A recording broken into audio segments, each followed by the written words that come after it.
Do you know anyone currently under the instruction or tutelage of a sensei or kung fu master? Every time I look up, I see a new martial arts school. I'm not saying it's not good for self-defense, but you better buy yourself a gun. I can shoot a lot quicker than I can kick.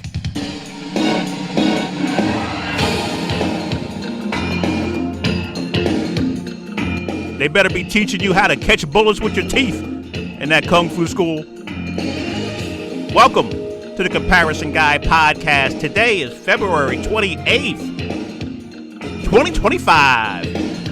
I don't love her. I try to tell myself, but you can see it in my eyes. February 28th, last day of Black History Month. If you're white, just walk up and randomly hug a black person. I think they'll appreciate it.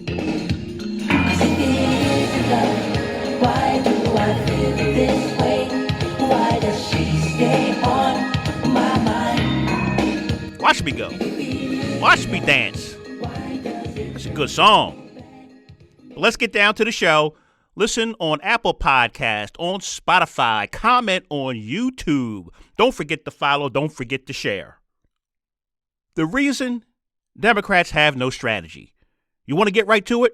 You want me to not beat around the bush and just tell you straight up the reason why they're struggling to come up with a strategy? Because they don't know their opponents and they don't know their market. That's why. Now, I'm going to ask you to hang in with me on this episode for me to clearly make the case of what I just said. Democrats have trouble coming up with a strategy against Donald Trump because they don't know their opponent and they don't know the market.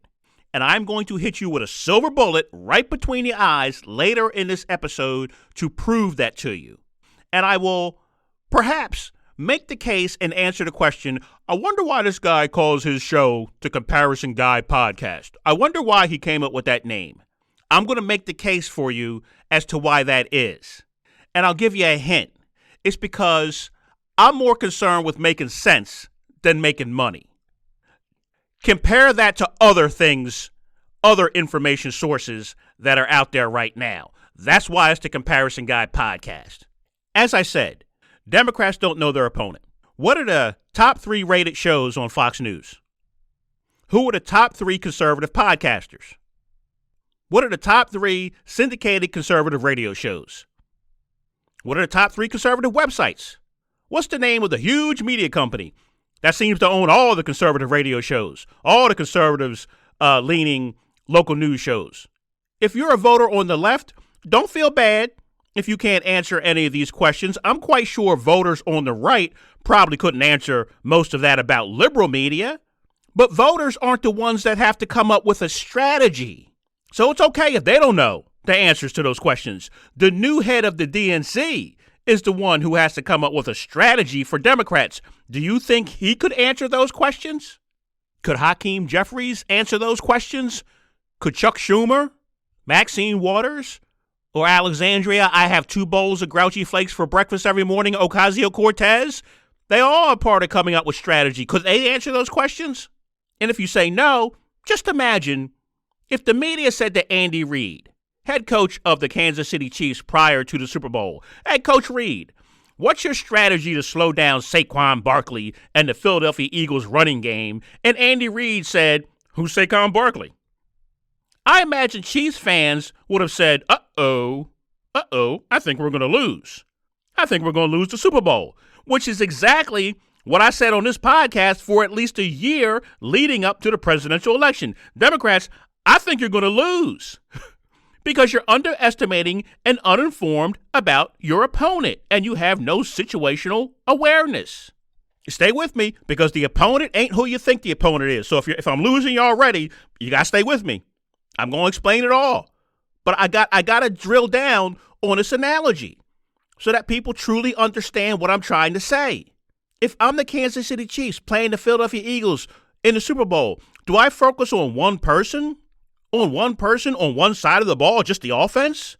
Do I say, let's just put all our efforts into stopping this one person and ignore everything else? No, that's not what I do. I look at hours and hours and hours of film, of game film. I dissect tendencies. I study the habits of every player, Every player on the team, the opponent's team. I look at the offensive line. I try and identify who may be the weak link on the offensive line. I want to know who's the strongest link on the offensive line. I want to study the plays the offense likes to run on 3rd and 5. I want to study what plays the offense likes to run in a 2-minute drill. I want to study what personnel package they run when certain players come in. During the game, you may see a guy up in the coaching booth with binoculars. He's the spotter. He's in charge of watching to see what players come on the field and alert the play callers so that they know that may tip them off to a certain play. All of this is not, high-level NFL stuff. This is high school stuff. This is stuff they do in high school football.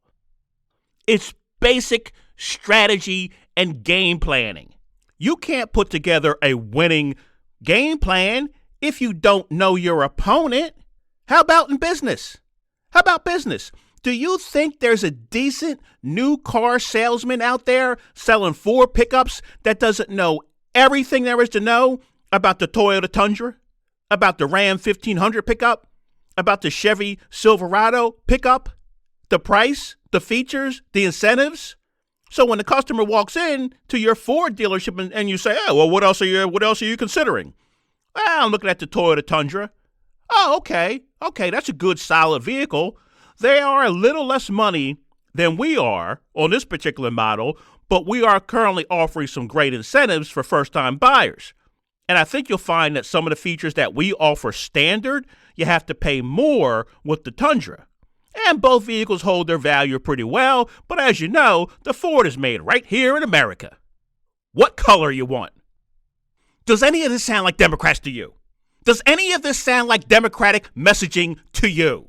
Does it sound like they know their market? Does it sound like they know their opponent? Does it sound like they know how to convince people that may be looking somewhere else how to buy what they're selling? Does it sound like any strategy that they're coming up with?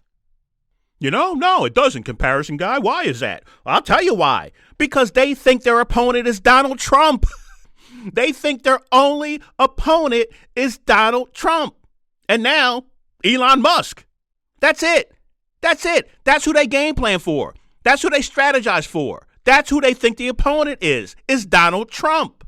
The opponent is anyone who is effectively stopping you from achieving your objective. Can I repeat that? The opponent is anyone who is effectively stopping you from achieving your objective. In the case of politics, anyone stopping you from winning elections. In sports, anyone stopping your team from winning the game, be it a player, a coach, the opposing organization. In business, anyone from stopping you from making money, be it a competitor, the government, economic trends, whatever. You have to develop a strategy for all of it. Not one man, not one woman. I don't think Democrats have understood this from the first Trump election, and it continues to this day.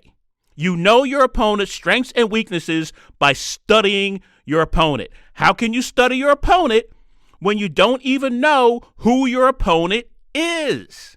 All of it. You have to take all of it into account when identifying your opponent. You don't even know who they are. The top 3 conservative podcasts: number 1, Ben Shapiro Show. Who? Number 2, the Dan Bongino Show. You should know who he is now. He just got named the deputy director of the FBI, and I just played a clip from his podcast just one episode ago. The last episode, I just played a clip from Dan Bongino. I play clips from his show all the time. All the time. I've been begging Democrats on this very podcast to please make yourself aware of who Ben Shapiro is and who Dan Bongino is. Begging Democrats. Number 3, conservative podcast host, Tucker Carlson, which I'm a little bit surprised by that. I'm a little surprised by that one. But that's number 3. I'll go on. Number 4, Megyn Kelly. Number 5, Sean Hannity. I'll give you the top liberal podcast, just so you know. Number 1, Pod Save America. Get back to them in a minute. Number 2, the Midas Touch podcast. Number 3, the Young Turks. Number 4, Why is this happening with Chris Hayes? Number 5, Rumble with Michael Moore. You remember Michael Moore. He's the documentary guy. Number 6, Rachel Maddow. Now, this could take me off into a whole nother direction, but I got to stay focused. It's very concerning to me, a center-left guy, a center-right guy, that of the top 10 podcasts on the left, 9 of them I would consider far-left progressive type podcast. All with the exception of number 1, Pod Save America. I would still consider them a center-left podcast. I've been giving them a hard time the last few episodes, but I would still consider them a center-left podcast.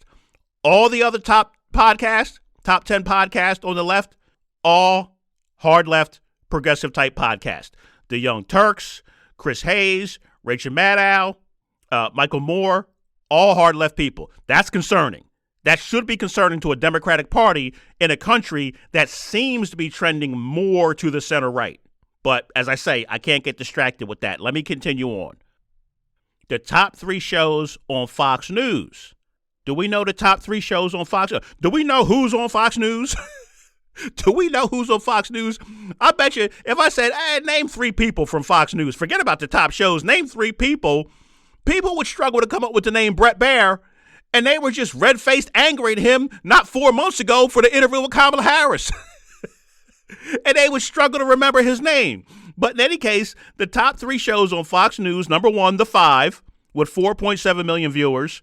Number 2, Jesse Waters Primetime, 4.19 million viewers. Hannity, 3.6 million viewers. So those are the top 3. I'll just continue on. Next, Special Report with Bret Baier. 3.5 million viewers. The Ingram Angle, 3.49 million viewers. So those are the top shows on Fox News. By the way, I should mention to you, Fox News has the top 14 of the top 15 shows on cable news. They occupy the top 14 spots out of the top 15 spots for ratings of cable news. Rachel Maddow just snuck in there into the top 15. She's like number 14. She just snuck in there, going on 5 nights a week.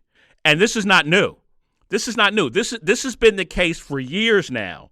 If you looked at the top 20 cable shows, cable news shows, Fox News typically occupied the top 17. This is not new. So now hang in here with me. I'm telling you, I'm going to hit you with that silver bullet. As this all ties in with the Democratic strategy. But first, let's listen to this. Let's listen to a clip, and I should tell you what he says because these guys, they talk fast a lot. I try and make sure I'm not talking too fast, but sometimes I listen to podcasts and they just blur right over what they're saying. So I should tell you what he's going to say. I talked about this a couple of episodes ago, this Pod Save America. He made a comment saying that Trump voters typically don't listen to the news, don't watch the news, don't pay attention. Whereas the people who voted for Kamala Harris, they do listen to the news, they are informed, they do pay attention. Now, that seems to run contrary to what I just gave you in terms of ratings, but let's just listen to the clip of what he says. I think the normies just aren't paying attention, and the normies are most of the country. And we just had an election where we learned this, where despite billions of dollars being spent to get people to pay attention to the 2024 presidential race, there was still a good chunk of Americans that barely paid attention. They tended to vote for Donald Trump. The Americans who did pay close attention to the news tended to vote for Kamala Harris. In these polls even, his approval rating among Democrats. Holy smokes. I can't begin to tell you why that's so wrong on so many levels. He said that a few episodes ago. I was listening to the show, and I wanted to play it for you and couldn't find the clip. Well, he was nice enough to say it again. He said it again in another episode, a more recent episode where I heard it. And I couldn't believe it the first time I heard it. I still can't believe it the second time. This is a pretty standard thing that some people on the left in media like to say about people who vote for Donald Trump. They don't know what's going on. They're not paying attention. They don't listen. They don't watch the news. They're misinformed. And they kind of say it about the country in general. I talked about it way back prior to the election. They would say, oh, the polls are where the polls are, and Biden's not doing so great, and he's not getting credit for the economy. You know why? It's springtime. People don't really pay attention. when it gets closer to the election, they'll pay attention. It's summertime. People aren't really paying attention. When it gets closer to the election, they'll start paying attention. And I sat right here on this podcast and I told you, oh no, people are paying attention. People are paying very close attention. It's just a matter of what they're paying attention to. That's the difference. It's just a matter of what they're paying attention to. And for some reason, some people on the left seem to believe if they aren't paying attention to them, they aren't paying attention to the news. Well, I hate to break it to them. None of it's news. None of it's news. I've said this before. Pod Save America, the #1 podcast on the left, is not news. It's not news. Rachel Maddow is not news. Chris Hayes is not news. Dan Bongino on the right is not news. Ben Shapiro, the #1 conservative podcast, is not news. Sean Hannity is not news. It's not news. It's political commentary with a bias. Now, that bias either goes left or that bias goes right. But that's what it is. It's not news. It is political commentary with a bias.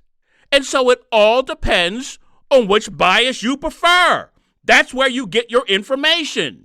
That's where you get your quote-unquote news that isn't really news.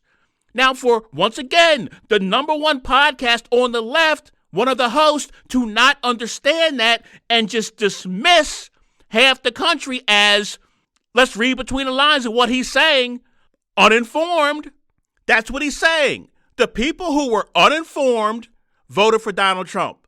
The people who were informed voted for Kamala Harris. That's what he's saying. As I said, Democrats can't come up with a strategy because they don't know the market. They don't know the opponent, but they don't know the market. You think everyone who voted for Donald Trump is a hardcore MAGA Trumpster supporter? You think that? You don't think there were any center-right people who voted for Donald Trump? You don't think there are any moderates, people who would consider themselves moderates who voted for Donald Trump? You don't think there's any people on the center-left who voted for Donald Trump? Oh, trust me, there were. And so, are you saying none of those people have been paying attention or getting quote-unquote news? Are you saying that none of those people, no center-right people, no moderate people, watch Lester Holt or David Muir or Norah O'Donnell when she was on ABC, NBC, CBS? Those are news programs. Those are pretty close to news programs. Are you telling me you don't think anybody on the center-right listens to the Daily podcast from the New York Times? That's a pretty well-done news podcast. You're telling me you don't think anybody on the center-right who voted for Donald Trump listens to the Journal podcast from the Wall Street Journal? That's a pretty good news podcast. I mean, where does he get this from? How does he come up with something like that? Because they don't know. They don't know the market. They don't know their opponents. And so they end up talking in a way that divides, insults, which guarantees they will never broaden their audience. Never broaden their audience. They will stick with having the most leftist, progressive, Democratic audience. And the same way people on the right do the same exact thing, they will stick with having the most conservative, Republican, MAGA audience. That's the way it will continue.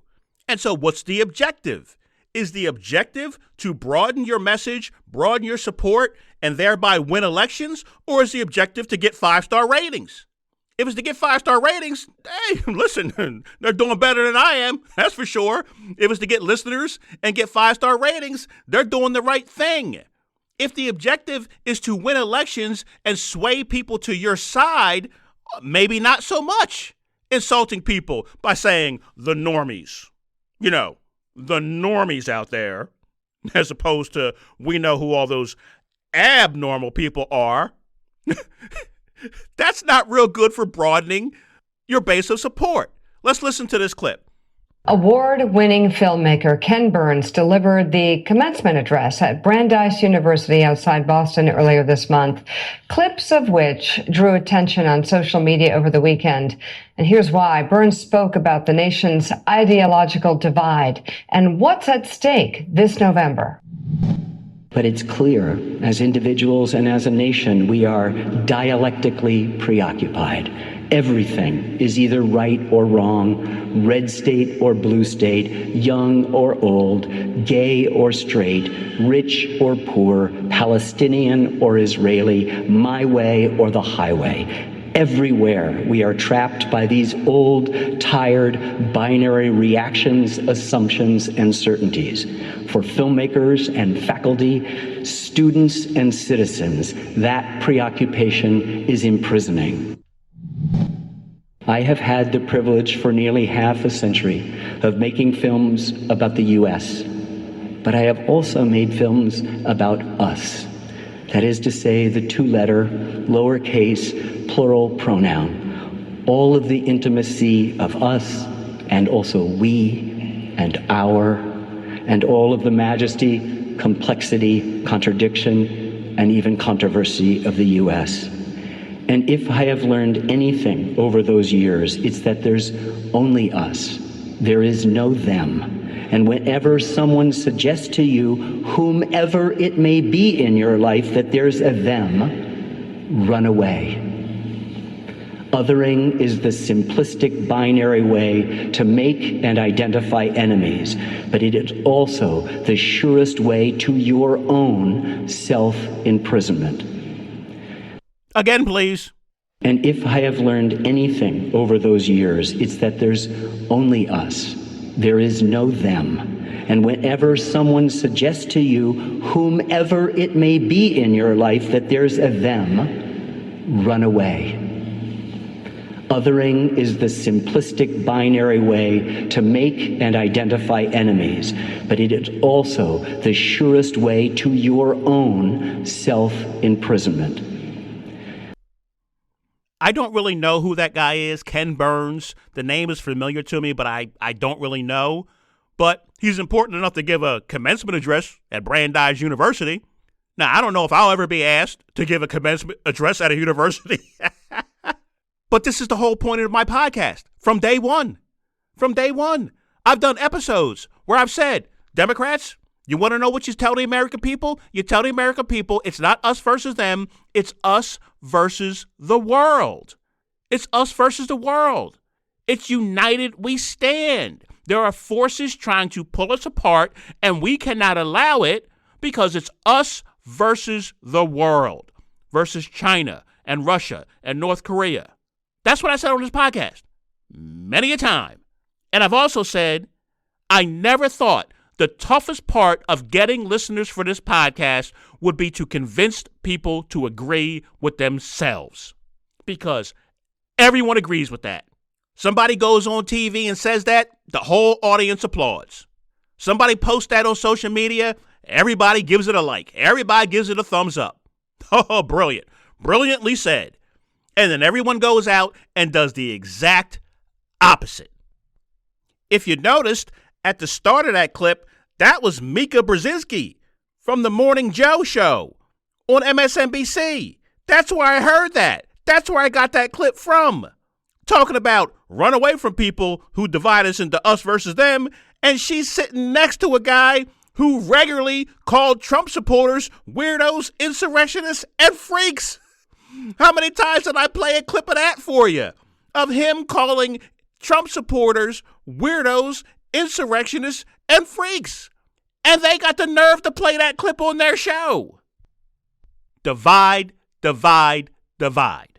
How can you come up with a strategy when you keep contradicting what you know your strategy should include? You know part of your strategy should include talking to people, listening to people. Not hardcore Trump supporters if you're on the left. Not hardcore progressives if you're on the right. No, you're not talking to them. You're not looking to get those voters. You're looking to get the people who are gettable, the people who are frustrated, the people who are disappointed, the people who have become mistrusting of institutions or of the media. That's who you're looking to win back. How can you develop a strategy to win them back when you won't do what you know you should be doing? Listen to the strategies that they have come up with on the left. Listen to this. My view, and I see all this coming out of Washington, these politicians throwing their hands in the air, standing in front of buildings, screaming, yelling, circle the wagons, shoot the guns in the air, woo-hoo, we go get them, we go get them. The truth of the matter is they are walking into a giant trap. And when somebody is walking into a giant trap, clear the path. The deterioration has started, the collapse is coming. Let it collapse, because it's going to. Just to finish off with the Democrats, because literally I was moved by Bill Kristol's article, because he basically said the job of the Democratic Party right now comes in two parts. First, do not help the Republicans, not in any way. Second, make Donald Trump own every bad outcome that happens anywhere in the world. And I couldn't agree with him more. And I just don't understand this desire to pretend that things are normal. Hang in here. I'm telling you, I'm getting to it. It's going to be a payoff. It's going to be a payoff for you here if you just hang in. So there's a couple of ideas of the Democratic strategy right now. Can either party, depending on who's out of power, whether it be Democrats or Republicans, can they ever come up with a strategy that doesn't include hurting the American people in the process? Can they ever do that? So you got James Carville, who, listen, I understand, I'm a nobody idiot podcaster. I readily admit that myself. This is a hobby that I just enjoy doing. So I'm not going to challenge James Carville, who appears to have been in politics for the last 1,000 years. I'm not going to challenge him on his knowledge. I'm just saying lay back and wait for things to implode is not the best strategy for America. It might be the best strategy for the Democrats. Just, hey, lay back and just wait for Trump to blow up the country. Oh, great. Thanks, James. Thank you. That's a wonderful idea. And then on the other side, what you would fully expect from the number 2 podcasting network on the left. I gave you those rankings. Pod Save America was number 1. Number 2 was Media's Touch Podcast. That show I just played you, it's from that network. It's from that same network. The young lady sitting there saying, I love this idea. Let's just blame Trump for everything that happens anywhere in the world and don't do a single thing to help him out. That's great. That's great. I'm not shocked in the least that that's what Democrats would say they want to do, because that's what Republicans say they want to do when they're out of power. When Barack Obama got elected, all the Republicans said, our goal is to make him a one-term president. One-term president. We're not going to help him do anything. Nothing at all. To the point to where Obama couldn't get judges confirmed, had to issue all sorts of executive orders just to do the basics, pay the bills, get a budget done. Couldn't do anything. Republicans weren't going to help him out with anything. And then when Donald Trump came in, let's not work with him. And then when Joe Biden came in, let's not work with him. Let's not help him with anything. Let's not vote for bills that just a second ago we were actually for. They were actually for the American Rescue Plan when they were campaigning. But then when Biden got elected, no, we're not. That vaccine that Trump was developing, nope, we don't want to take that. That American Rescue Plan to help businesses stay afloat and give people stimulus checks, nope, we're not for that anymore. And so I know people sit there when I say, there's a flip-flop back and forth. People want to hurt the country when their party is not in power. People say, no, I don't want to hurt the country. I want to hurt the president. I don't want to help the president. Yeah, that hurts the country. That hurts the country. There's no Democrat out there right now sitting out there going, man, I hope unemployment doesn't go up. I hope unemployment doesn't go up. I hope the stock market doesn't go down. I hope we don't have any serious problems anywhere in the economy or in the country while Donald Trump is president. There's no Democrat out there hoping for good news.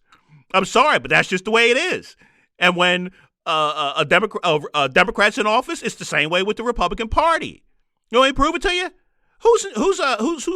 Who's to blame for inflation? Who's to blame for inflation right now? Well, Donald Trump. Donald Trump. He's to blame for the high prices, the eggs, the coffee, gas prices going up. Donald Trump's to blame. Whatever happened to corporate greed? Whatever happened to price gouging? How come under Biden, it wasn't his fault, it was corporations' fault, but under Trump, it's Trump's fault?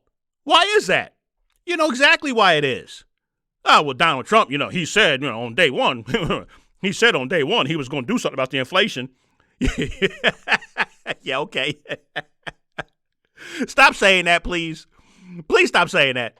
Please. Stop saying, well, hey, Donald Trump, he promised on day one he was going to come in and he was going to fix inflation. I've said this before. When I'm watching cable news, if I'm listening to a podcast from people who present themselves as knowledgeable and informed, I want to hear something better than I'm going to hear from my buddy at the end of the bar on a Saturday night. Okay? So the whole, hey, Donald Trump promised. He promised on day one he was going to fix inflation. Yeah, that's what I hear from somebody on social media. That's what I hear from somebody at the diner. That's what I hear from somebody at the bar. Okay? We all knew, everyone knew, including Trump supporters, Donald Trump was not going to fix inflation on day one. We all knew Donald Trump was not going to end the Ukraine war on day one. We all knew Donald Trump was not going to deport 12 million undocumented migrants in a week. We all knew that. All right? That's part of your problem. That's part of the problem. It's nonsense like that. Because you know as well as I do, if Kamala Harris had gotten elected, it would be the opposite. It would be the opposite. There would be no one questioning why Kamala Harris wasn't doing anything to bring down prices. It would continue to be the fault of greedy corporations and price gouging. And you know that. You know that. James Carville talks about the trap.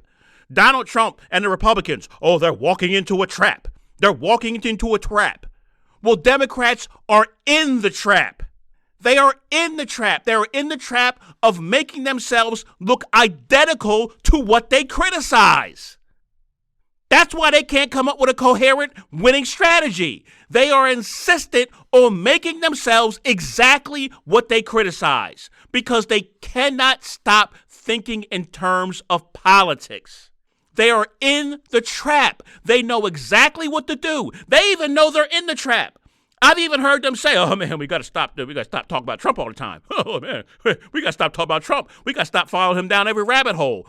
Do you know that Pod Save America show? I kid you not. You can go listen for yourself. That Pod Save America show spent the first 20 minutes of an episode talking about Donald Trump saying Canada would be the 51st state. I kid you not. I'm not trying to beat up on these guys. I would tell you it was I think it was the Will Trump Defy the Courts episode. I'm sending people to listen to him, so I'm not trying to hurt them. I'm not trying to hurt them in any way. I'm saying, look, if you want to go listen to it, it was the Will Trump Defy the Courts episode, I believe. I'm pretty sure. The entire first 20 minutes of that episode, they spent talking about Donald Trump making Canada the 51st state. These are the same people who sat there and said, we got to figure out what to cover about Donald Trump and what to ignore about Donald Trump. They are in the trap. They're trapped by Donald Trump. They can't stop. They cannot stop. They can't help themselves. They're in the trap. They know they're in the trap. The door's over there. All you got to do is go through it if you want to get out of the trap. Oh, man, we're in a trap. How do we get out? The door's right there. The door's right there. Walk through the door. Stop doing what you're doing. Stop doing what you're doing. I can give you the secret of how I keep myself, or at least try to keep myself out of the trap. I can give you the secret, but I warn you, it's pretty complicated. You might want to write it down. Get yourself a pen and a piece of paper and write it down. Here's the secret on how you stay out of the Donald Trump trap. When I do a podcast episode, I say, I don't think I'm going to talk about Donald Trump too much today. And then I don't talk about Donald Trump. That's it. Just stop doing what you're doing. You're doing exactly what they want you to do. Here it comes. Here comes the silver bullet. Is if you are still confused about how Donald Trump rolls and how he constantly gets the left to show their ass to the public, you will not be confused after this story. How he gets these people to do the dumbest things possible because they hate him is the most remarkable skill I've ever seen. The crazy New York governor is going to sue him in court for the right to tax the shit out of middle class people. This is insane. Folks, this is the greatest story to highlight the collapse of the Democrat Party we've ever seen. The commuter tax thing in New York is probably the best story of all. I know it doesn't sound it. What do I care about what I'm... It is so Donald Trump. The guy is, he may be the greatest troll of all time. There's nothing like him.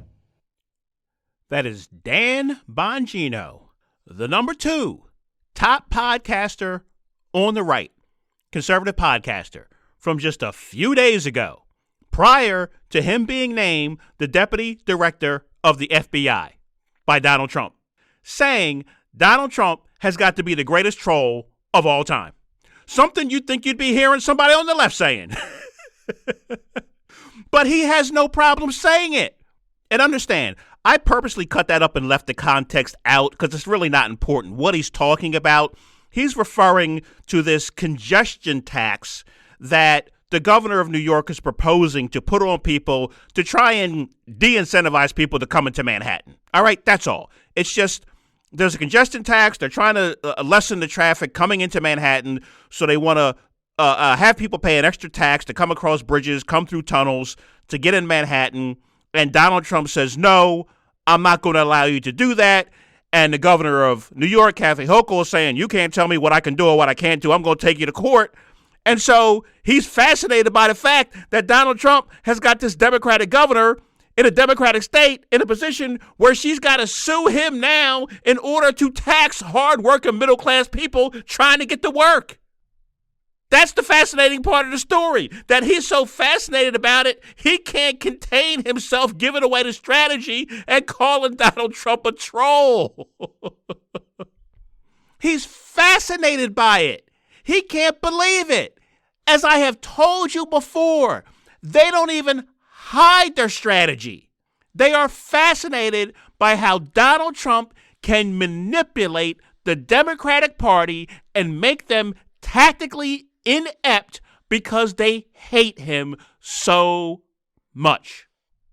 He's fascinated by it, and he's telling them. And the Democrats still can't figure it out. They continue to have no strategy but report play by play everything that Donald Trump and Elon Musk say and do. Whether it needs to be reported, as some things obviously do, or whether it doesn't need to be reported. They cannot figure it out. That's why they can't come up with a strategy. Now listen, for any of this to have any impact, I have to have some sort of legitimacy. I'll be the first person to tell you, as I always do, I've never been in politics, I've never been in media, I've never done anything remotely close to what some of the top podcasters or hosts of cable news shows have done. Not remotely. But I have to have some sort of legitimacy for any of this to make sense or have impact. And so what I can tell you is, go listen to any episode I've done. Any episode, randomly. Pick one. I don't care which one. And you compare the comparison guy to some of the top shows on the left and the right, and you tell me who's making more sense. You tell me who's making more sense. That's my legitimacy. If I was sitting here and I was like, oh man, I keep being wrong about everything, and they keep being right about everything, I'd probably stop. I would say, well, I better stop doing this. I have no idea what I'm talking about. And I still say, I don't have much of an idea what I'm talking about, but I seem to keep getting something right. I seem to be getting the same thing that I've been saying for 3 years being said by a guy who gives a commencement address at a university. I do episode after episode. Don't make it us versus them. Don't divide people. If you listen to somebody who's making it us versus them, stop listening to them. I do episodes entitled The Reason People Support Donald Trump. I do episodes How to Be Friends with a Trump Supporter. I do episodes How to Understand a Conservative Mind. And people think I'm crazy. And people don't want to listen. Trump supporters don't want to listen because they don't want to be told what's wrong with them. And people on the left don't want to listen because they don't want to be told to be friends with Trump supporters. What the heck do you do when people demand the truth and then don't believe it when you give it to them? What do you do?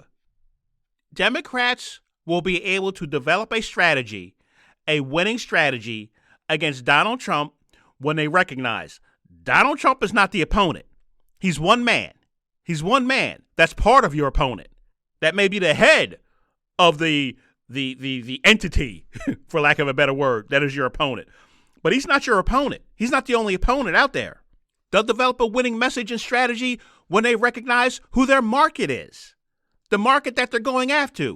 The market that you're going after for ratings and for downloads and for clicks and for follows and for views, that is different, completely different than the market that you're going after to win elections. The market you're going after for clicks is the market that if you present them information that they're going to agree with, they're going to agree with. They're going to take it. They're going to accept it. They're going to share it. The market that you're going after to win election, to get votes, they're people who just want results. They just want results. They just want to see progress. They just want to see something get accomplished. There's a reason why the Democratic Party only has, in Congress, only has like a 20-something% approval rating. It's not like the Democrats got a 70% approval rating and Republicans got a 30% approval rating. Is that what you think is going on? No, they both have a horrible approval rating. The Supreme Court does not have a good approval rating. The media does not have a good approval rating. Those are the people who are disappointed, frustrated, fed up, and giving up. That's the market that you have to turn around with your messaging to win elections. That's the market. You have to understand that. You have to understand what they want to hear. They don't want to hear a play-by-play of everything crazy that Donald Trump is doing. They want to hear what you are going to do about it. If they are upset about it, they want to know what you're going to do about it. Not that he's doing it. They can see he's doing it. What are you going to do? They don't want your nonsensical political talking points about prices. Oh, we're working very hard to lower prices for the American people, and we just wish the Republicans would get on board and work with us to lower prices for the American people. Donald Trump promised on day one that he would lower prices for the American people, and he has broken those promises. Yeah, I don't want to hear your political BS. I want you to acknowledge what I know. What I know as a centrist informed voter. Inflation is because of monetary policy. That's the cause of inflation. If only we had a podcast that people listen to that could show you, that could state the 6 or 7 non-biased sources of information that I gave you on this podcast that proved that inflation was due to monetary policy, to the spending during the pandemic, to the low interest rates for too long by the Fed. The International Monetary Fund in April 2024, I told you the articles you could go look at. International Monetary Fund saying to America, would you please stop spending? You're driving up global inflation. Non-biased source. Joe Biden's own White House Economic Council of Advisors saying we're spending too much money. Fed Chairman Jerome Powell, non-biased source, we can't sustain this level of spending. John Taylor, author of the Taylor Rule, the rule that the Fed uses to determine where to set interest rates, saying we're not putting the rates up high enough. They're not following the Taylor Rule. It's causing this inflation to linger and linger and linger and linger. Top economists saying we have to worry about wage price inflation. When wages go up, inflation goes up. Then you got to raise wages. Then inflation goes up. Then you got to raise wages. And then inflation goes up. One non-biased source after another explaining why we were stuck in this cycle of inflation, and no one wanted to listen because they wanted to hear price gouging, corporations' fault, or Joe Biden's fault. That's all they wanted to hear. What would help politically? What would hurt them politically?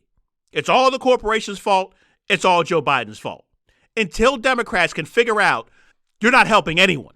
You're not helping yourselves, and you're not helping the country. All you're doing is frustrating and angering the target market that you need to get. That's all you're doing. The people on the center left and on the center right of this country are going to determine who they're going to vote for based on whatever their own individual needs are. That's it. It's as simple as that. And so we'll continue to have these divided, I'll go with the lesser of two evils choices when it comes to president, and then I'll just keep sending back 97% of the same people to Congress. And we'll just keep having these thin, razor-thin margins in Congress where nothing gets done, or when something does get done, it gets reversed, or when it does get done, it's nowhere near enough of what is needed. We'll just keep having that, which will frustrate people and make people further mistrust and hate government, which, quite frankly, is a win for the Republicans. They would prefer that. They're the more the anti-government party than the Democrats are, wouldn't you agree? So the worse people feel about the government, the more it's a win for the right. I've said on this show so many times, man, my Trump supporting friends, one thing, when they're being honest with you, they feel like they can be honest with you, they'll tell you straight up, Donald Trump is his own worst enemy. That's what they'll tell you. They'll say, man, he's his own worst enemy. I just wish he'd shut up. I just wish he'd shut up. I just wish he stopped talking. That's what they would say. Now I can say Democrats are kind of their own worst enemy right now. Now that Donald Trump is in office, Democrats are becoming their own worst enemy. They can't get out of their own way. At best, the strategy that they have right now will hurt Donald Trump and therefore hurt the country. At worst, it'll put J.D. Vance in office in 2028. It'll cause the Republicans to hold on to the Congress in the midterm elections. I mean, reverse the at best, at worst, depending on how you feel about it. But that's what we're looking at. That's basically where we are with what they can come up with as a strategy. Trigger Donald Trump into doing something insane like attacking Mexico or something, or fumble around for the next 2 years and allow him to increase his stranglehold on the 24-hour news cycle. That's what we're faced with. Know your opponents. Know your market. Know what message is effective for your market. Put relatable people out to deliver that message to your market. If you need help with the message, listen to the Doggone Comparison Guy podcast. And I'll tell you what people like me want. People in the center right, center left want. They want a little bit of humility. They want a little bit of admission from the Democrats that they can do better, that they understand they can do better, that they're partly to blame for where we are with Donald Trump right now. But it's okay. They recognize it and they have a plan. They have a plan where they can both work with him in a way that helps the country, but at the same time prevent him from some of his worst instincts. They have a plan for that. They're going to figure it out. They know the easiest way to get to Donald Trump is through flattery. He just wants a win. He just wants a win on this. He wants a win on that. He wants a win on another thing. So you give him those wins. You give him those compliments. Really, that's the only win he wants, is the compliments, is the praise. You don't really have to give him the win. If you think I'm saying, oh, you got to give him the win where no, no, you really don't have to give him anything. He wants the compliments and the praise. He wants to be thought of as a great man. Who doesn't know this? Who doesn't understand this? If you attack him, you'll get the exact opposite. You'll get the lunacy. You'll get what's detrimental to America. Come up with a strategy that, heaven forbid, your base may not be thrilled with. Oh, heaven to Betsy. Yeah, your base may not be thrilled with it. Because once again, what makes someone happy and smile, the bad news, isn't necessarily good for the country. So the base probably isn't going to be happy with what's not bad for the country right now. Unfortunately, that's the way it goes. So come up with a strategy. And lastly, don't get weak in the knees about the strategy. That's the last suggestion for the Democratic Party. They are notorious for getting weak in the knees when something ain't polling right or something ain't coming off good in a focus group. Well, the focus group don't like when we say that. And then they completely throw out the strategy. No, come up with the strategy. Don't get weak in the knees. Stick with the strategy. We're all on a crazy train right now. Yes, we are. What's going on, what Donald Trump is doing, what Elon Musk is doing, yeah, it's crazy. It's crazy. I got no problem with cutting spending, but the way they're going about it, yep, it's a little crazy. And we're on that crazy train, and we can't get off. We're stuck on it. We can't jump off no matter how much we might want to. So the Democrats can either be the party that tells us, hey, we're on this crazy train until it crashes into a mountain, or they can tell us, yes, we're on a crazy train. He won the election, so he's the conductor, but we're the tracks. Train can't go nowhere without the tracks. And so we are going to be the party that keeps this train somewhat on course.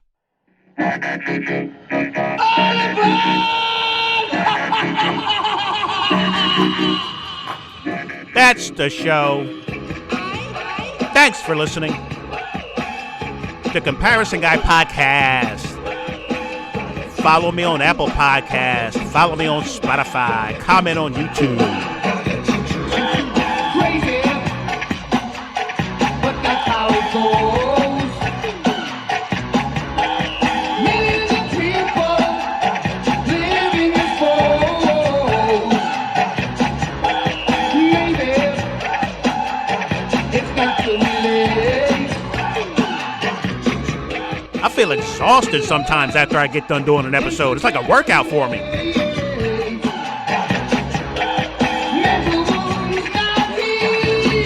I appreciate you hanging in, though. I appreciate you listening. I appreciate you sharing. As I said, the show is starting to get out there a little bit more. It's starting to get shared a little bit more. I can tell. I appreciate that.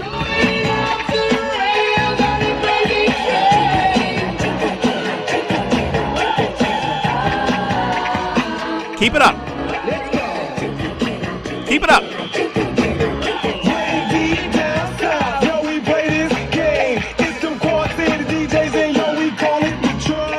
Sometimes you might share it. You might be thinking, I shared it with somebody and they didn't even tell me what they thought of it. They listen.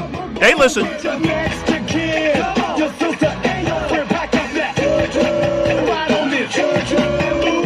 So keep sharing. Keep following. Keep rating. I'll keep doing episodes. I got some good ones coming up. I got some good ones. Follow me. I got a very interesting episode I'm going to do with Bernie Sanders, in a matter of speaking. I'm going to try and get my dad back on again. I was trying to straighten him out the other day, trying to get him back on.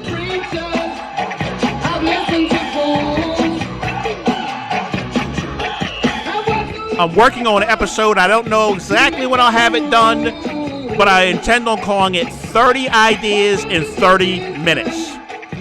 30 ideas in 30 minutes. See if I can come up with 30 ideas. You gotta give me a follow to make sure you don't miss that.